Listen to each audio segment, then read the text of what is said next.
Hari Om, dear students, welcome to our online session. In today's session, we are going to discuss about the third lesson, the little girl.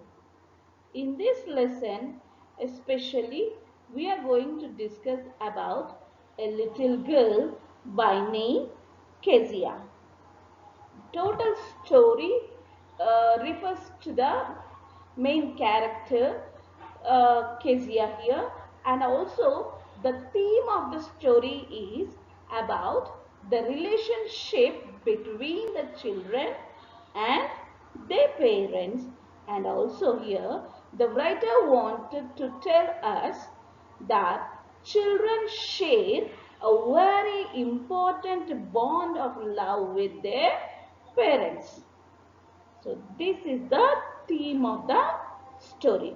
Hope children you too have a very important bond of love and affection with your parents. So in this story, the little girl Kezia, she expresses her love and affection towards the parents, and what is the bond, how is it going to be expressed. All these things we are going to see in this story. So before starting the lesson, children, do read the lesson twice and underline the new words. Then only you can understand the story, because in this lesson we have a lot of new vocabulary. Unless and until you read the lesson, you can't understand. Though you may be understanding the theme of the story or the total story in short, but to improve your vocabulary, you should read the lesson twice. Then only it will be easy for you to answer the questions on your own. Hope you will definitely will do it. So let us start the lesson, The Little Girl. Okay, dear children? Yeah, let us start it. Now, let us discuss about the writer of this story, children. So, the writer of this lesson, The Little Girl, is Katherine Mansfield. You can see the picture of our writer, Katherine Mansfield here. She is our writer, and she was born on 14th October 1888, and she was a prominent New Zealand modernist, short story writer, and also a poet, who was born and brought up in colonial New Zealand and wrote under the pen name Katherine Mansfield. So here, children, our writer Katherine Mansfield, her actual name is Kathleen Mansfield Murray, and she was born on 14th October 1888, and she was from New Zealand. She was born and brought up in the colonial New Zealand, and she was not only a poet but also a short story writer, and she had started writing under the pen name Katherine Mansfield. And at the age of 19, she left New Zealand and she got settled in England, where she met a friend of writers such as D.H. Lawrence. We know this poet also, and Virginia Woolf. So when she had got settled in England, she met these people, and she just developed herself to be a very good writer. And at the age of 34 itself, she was diagnosed with extrapulmonary tuberculosis. That means she was suffered with the tuberculosis, and unexpectedly at the age of 34 itself, she was dead on 9th January 1923. Okay, children? Yeah. Now, let us start the lesson, children. Here is the first paragraph. To the little girl, he was a figure to be feared and avoided. So, what do you mean by a figure to be feared? See here, I have given you the meaning, a person to be feared. So here the little girl is afraid of a person and always she tries to avoid him. Who is that person? Why is she feared a lot? Why is she avoiding? Let us see.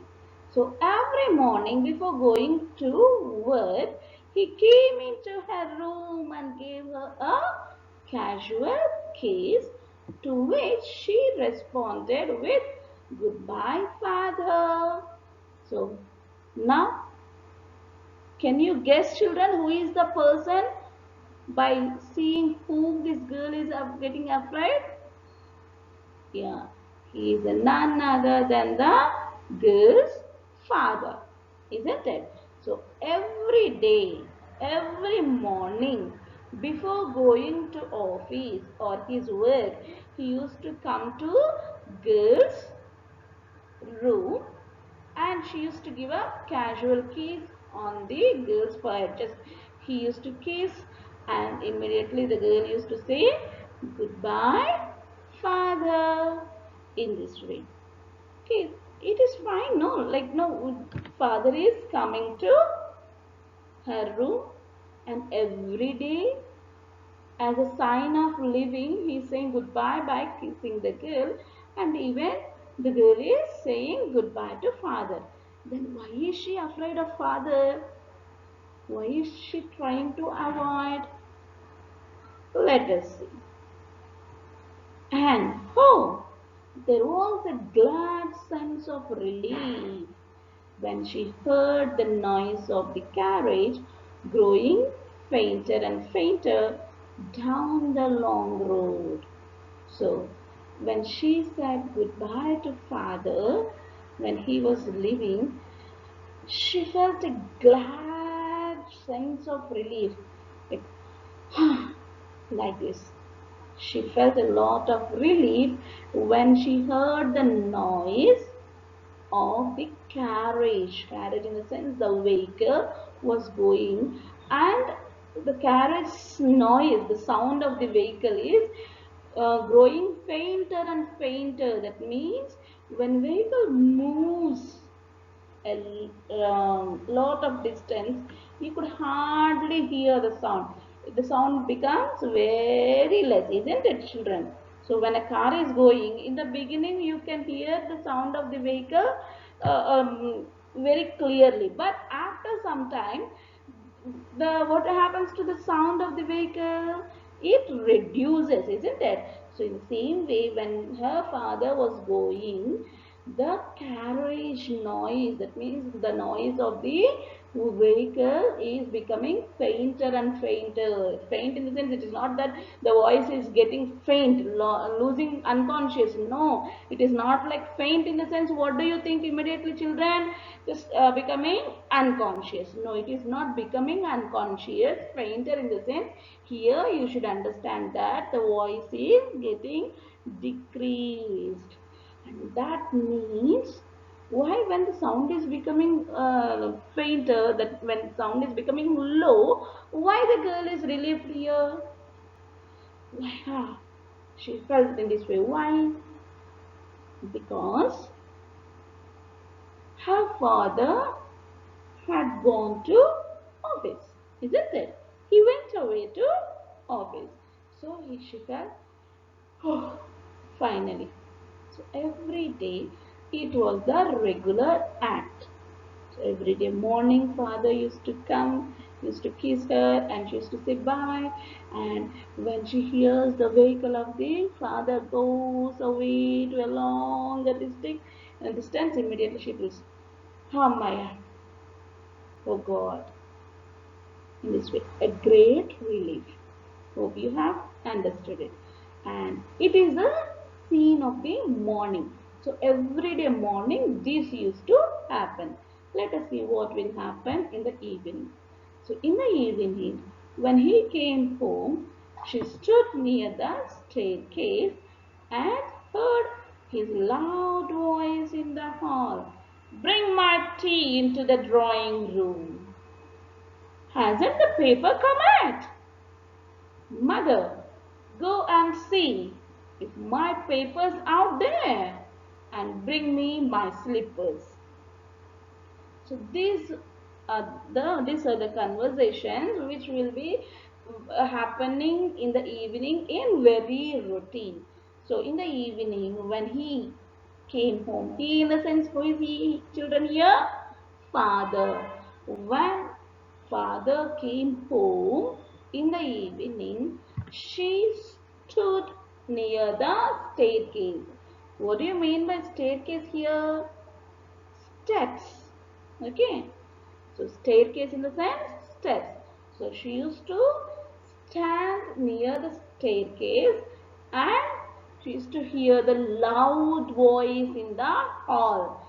She never goes into the hall, but she stands at the staircase and she'll be hearing what is happening in the hall. So as soon as he enters, he in the sense here children, as soon as the father enters into the house, he just says, bring my tea into the drawing room. So he'll be sitting in the drawing room and he's asking to get the cup of tea into the drawing room, and also hasn't the paper come at? So children, here comes a doubt. Why a newspaper in the evening? Isn't it? We are discussing about the evening, isn't it? Not morning. And he is asking, hasn't the paper come yet? Isn't it? Previously children, now we are very developed in the sense of technology, so no need of having a newspapers and all, but in the olden days people used to get newspapers both in the morning and as well as evening. Hope all of us have a habit of reading newspapers. Hope you are reading it children now in these holidays. So when do we get newspaper? In the morning, isn't it? But here the father is asking about the newspaper in the evening. That means in olden days, both morning and evening people used to get newspaper. Newspaper is morning newspaper and evening newspaper. It is available in the market.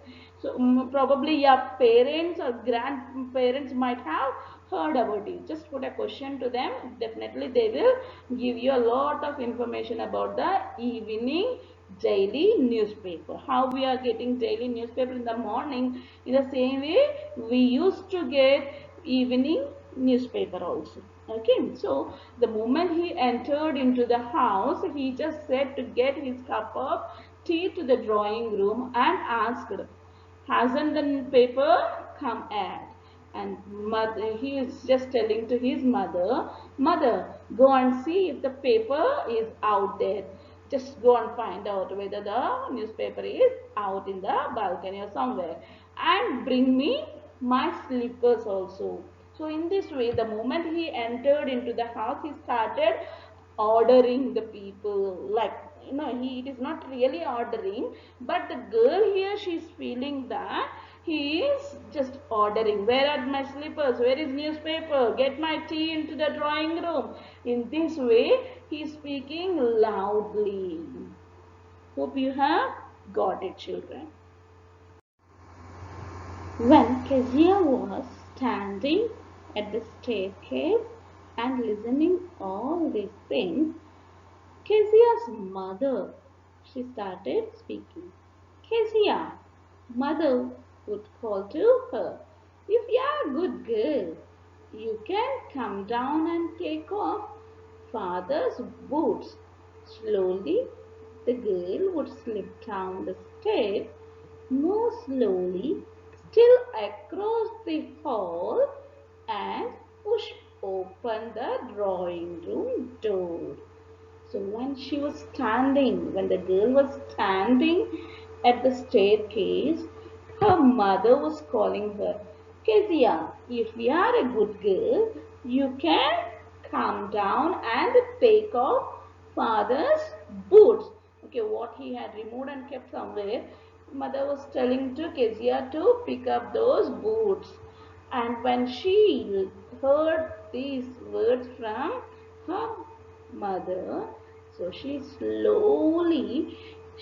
slipped down the stairs. Slip down in the sense, children, here.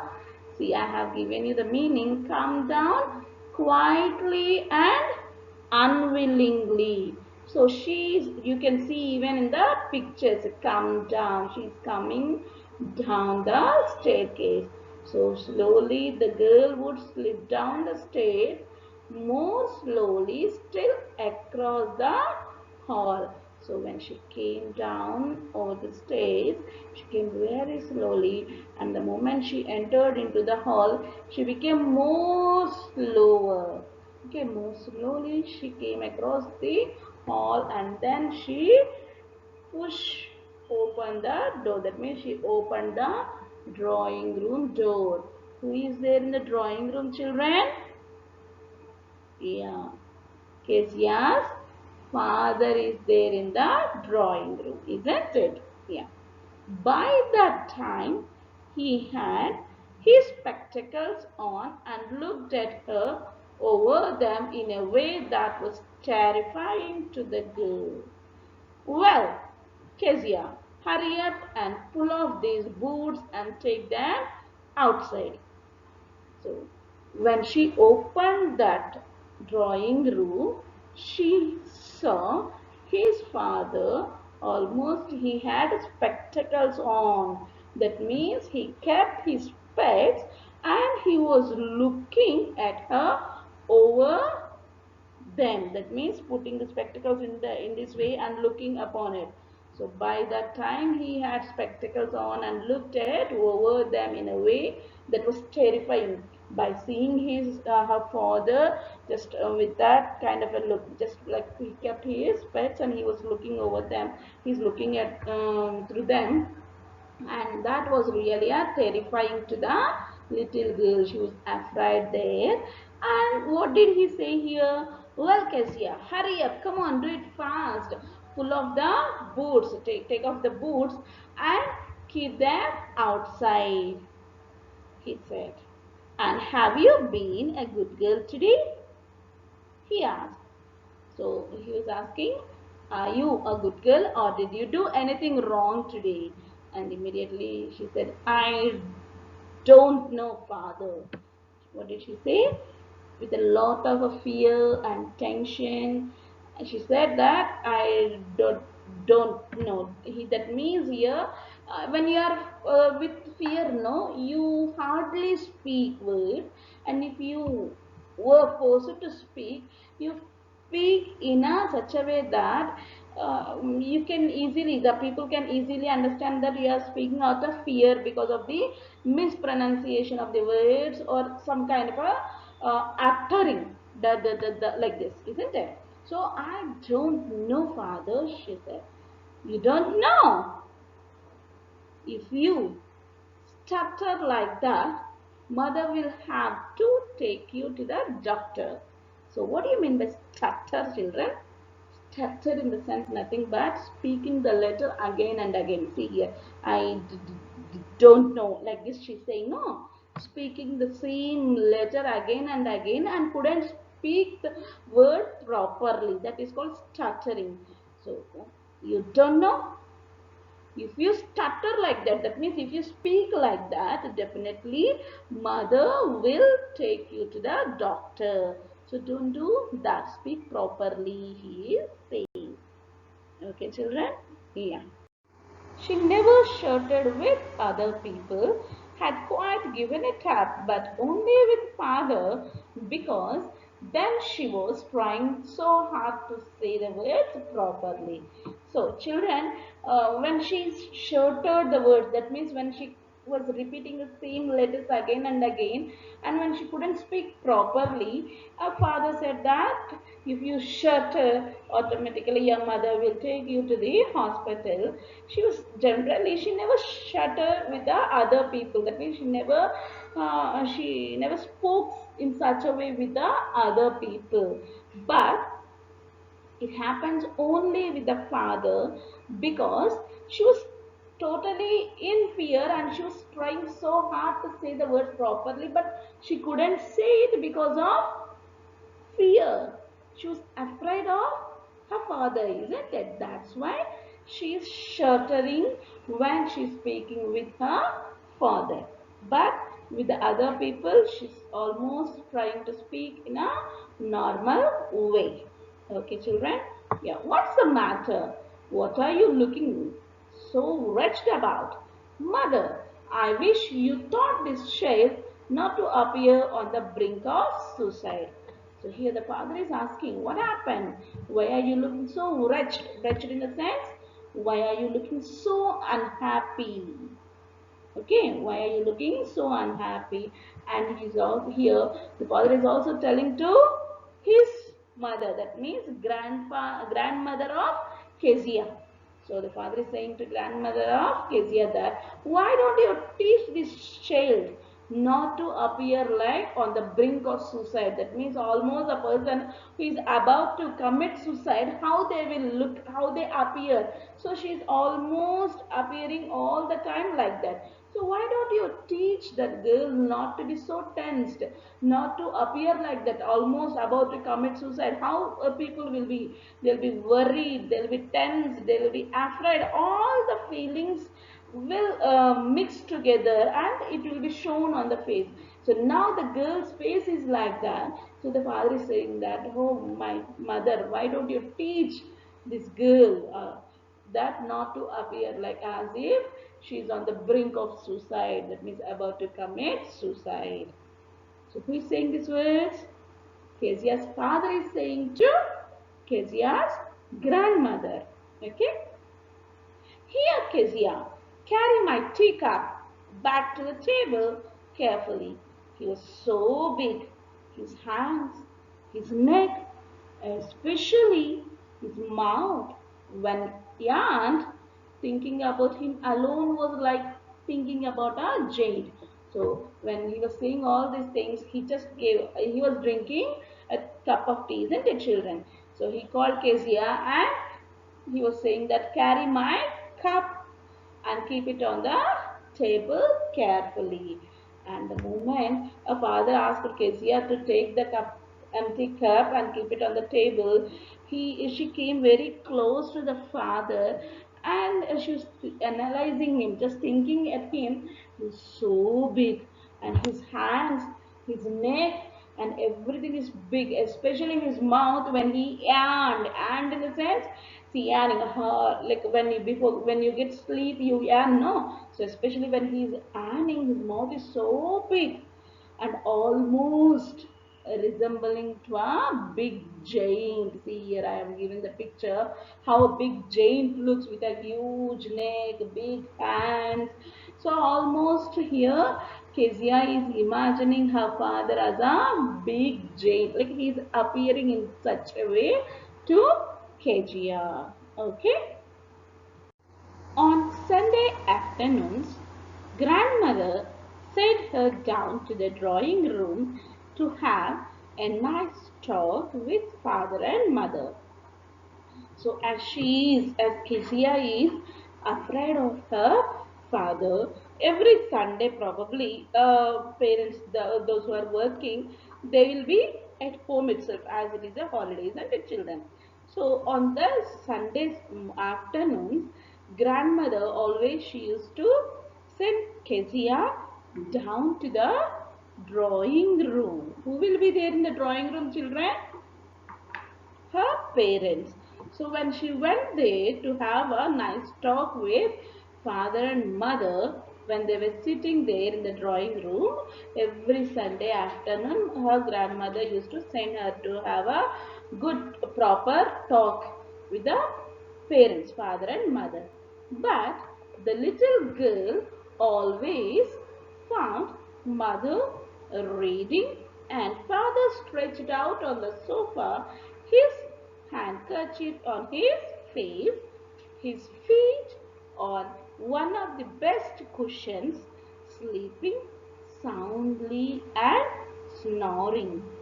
She sat on a stool, gravely watched him until he woke up and stretched and asked the time, then looked at her.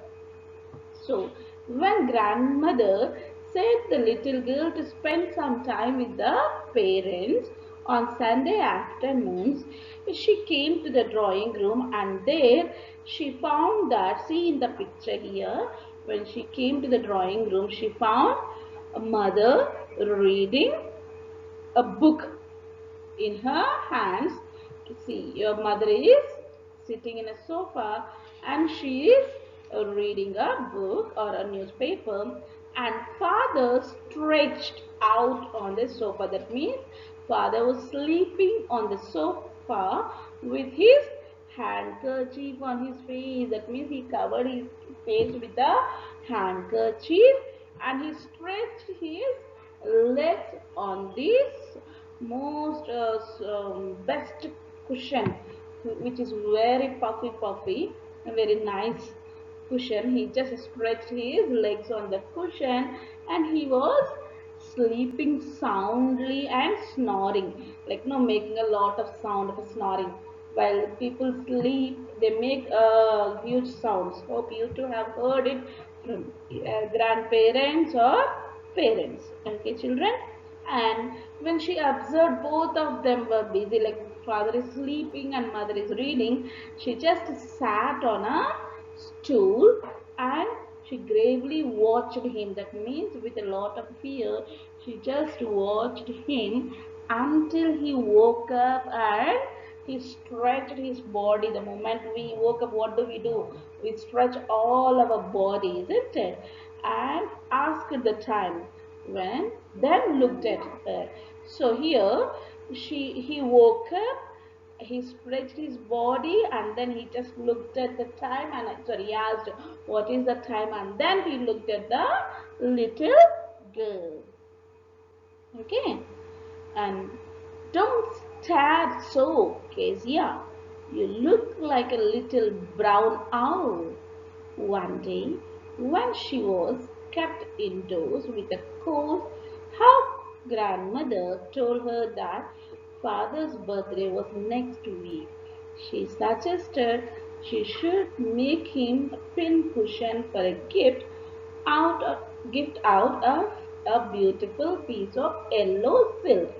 So here, the moment the father, when he woke up and he just after stretching his body and asking what is the time, when he looked at the girl, he was just saying, "Don't stare like that. You're almost looking like a brown owl. Why are you looking at like that?" Even sometimes parents said, "No, don't see like an owl."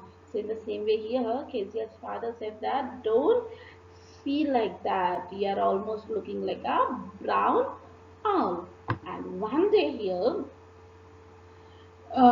she was at home. She didn't go to school and she was at home because of cold. And her grandmother said that her father's birthday is in the next week, coming week.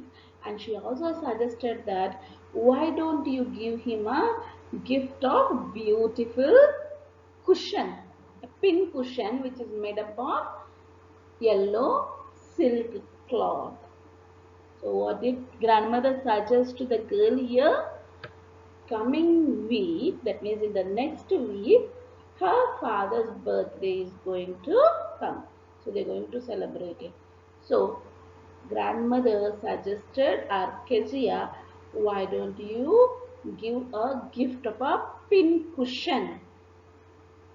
Okay, cushion which is made up of a yellow silken cloth. So immediately Kezia thought, yeah, why can't I do it? So let us see what will happen. With this, we have ended the first part of the story, children. So in this part, we have discussed about Kezia, the little girl, how she was afraid of her father. In the morning while going to office, he used to kiss her and say bye, but she used to just say goodbye. And also, the moment she hears the sound of his car fainting or getting less, she feels very relaxed that he had gone to office. Again in the evening, she used to just stand at the staircase and listen to father. And if in case she has to speak with her father, she used to shudder a lot. So in this way, there is a lot of fear towards her father to Kezia, and her grandmother, Kezia's grandmother, used to send Kezia to her parents at least on Sunday afternoon so that she can spend some time and come out of that fear. But even on Sunday afternoon, her mother was busy with the reading book, and her father, he just stretched his body on sofa and he covered his face with a kerchief, and he was sleeping, and he stretched his legs on the sofa cushion. So in this way, she was so afraid and she couldn't speak. And even father, when he just woke up and when he saw this girl, he just said that, don't look like an owl. Why are you always seem to be so wretched, so worried, or so tensed? So in this way, she herself couldn't come out of the fear what she was having towards her father. And at that point of time, Kezia's grandmother gave an idea that next week they're going to have Kezia's father's birthday, and she also suggested that why don't you give a gift of a cushion. So with this idea, what a grandmother have given to Kezia, we have ended this story. So let us see in the next part what gift she is going to give. Either she is going to give cushion or something else, and what will happen further in the story. Whether she'll come out of the fear of a father or not. Hope you have understood this story, children. If you have any doubts, please try to contact us so that we can clarify your doubts. Okay, children? Hari Om. Thank you.